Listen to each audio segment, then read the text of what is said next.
How do we reduce mass shootings? Not even a single one of the policies that they're putting forward would stop or reduce mass shootings. An assault weapons ban isn't going to do it. A high capacity magazine ban is not going to do it. Raising the age to 21 is not going to do it. The proof is in the pudding on this one with the Highland Park shooting. The guy was 21. Assault weapons are already banned in Highland Park. In Illinois, they have red flag laws and universal background checks. If any of these laws worked, they would be working. That clip was from the Sock Pod, and I don't know who that particular co-host or contributor was. I mean, I looked through the comment section on TikTok to figure it out, but what I did find was more interesting than what his name is. It stopped mattering after a few seconds. In response to this video, someone said, as a Dem, I have to fight with people in my own party about this issue. The regulations and laws aren't working. Everyone needs to be strapped nowadays. And Sockpod said, based, even though if the fix were guns, it would have worked already.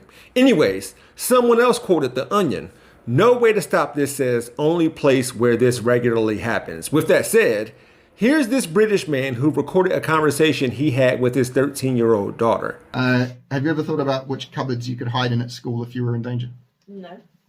Have you ever been told that when in danger you might need to run in a zigzag? No. Have you ever heard of someone buying a bulletproof backpack for school? Yeah, but like only on TikTok with like American parents.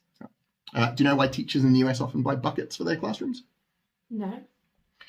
It's so kids have access to a makeshift toilet while they're in lockdown for active shooter drills. Jeez. And do you know why some schools in the US are buying kitty litter? No.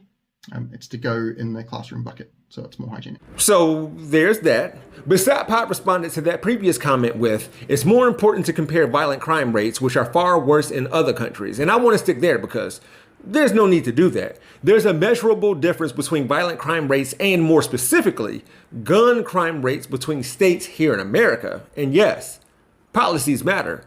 Everytown research features gun law rankings showing that, according to them, and data and research, there's clearly a link between gun law strength and gun violence rates. And sure, there are outliers like New Mexico, Colorado, and Delaware, but let's compare and contrast what is and isn't working. Now, Everytown's numbers are corroborated by the Giffords Law Center, an organization dedicated to saving lives from gun violence, led by former Congresswoman Gabrielle Giffords. Quote, we inspire the courage of people from all walks of life to make America safer. Amongst other things, each year, Giffords gives each state a grade based on their gun and firearm laws. For example, Massachusetts has an A-, and they're ranked 49th out of the 50 states with a low gun death ranking. Meanwhile, Louisiana has an F, and that state ranks 2nd out of 50 with a high gun death rank.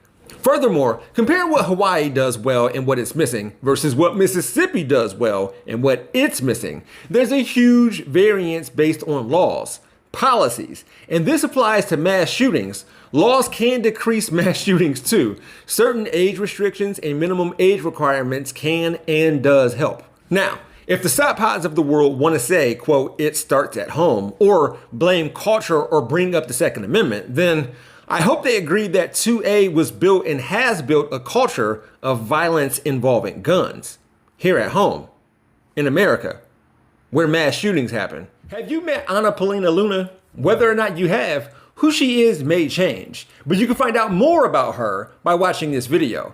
Find the link in the description below. And you can also find me on my YouTube channel, We Gonna Be Alright, or just click on the Jeff Wiggins hashtag. As always, my architect knows Japanese.